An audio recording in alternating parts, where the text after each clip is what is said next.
JK flip-flop, which has again 3 inputs, J, K, and clock, and the same 2 outputs as before, Q and Q bar.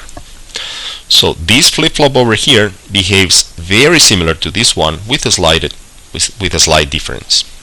And this is represented by the transition table. We specify the values of J and K at time t, and we calculate the value of Q at time t plus 1.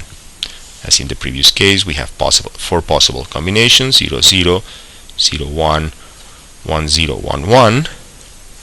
And the JK flip-flop behaves similar to the SR flip-flop, except that in this 4th transition over here, whenever both signals are 1, 1, the flip-flop, rather to be unstable, like in this case, what it does is it changes the value of its output.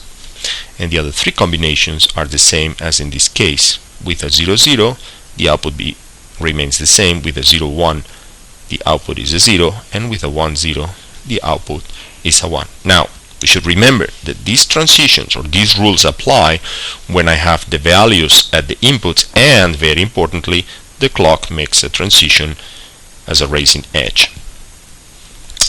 Now, the 3rd type of flip-flop, which is very simple, it has only 2 inputs, which are called D, and of course the clock, and 2 outputs, which are again Q and Q bar. As in the previous case, these signals always are opposite to each other, and the transition table in this case is simpler. We just need to know what is the value of D at time t, and then what is the value of Q at time t plus 1.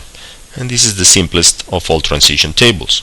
When D is 0 and the next raising edge comes, Q will become 0, and with D is 1 and the next edge comes, Q becomes 1.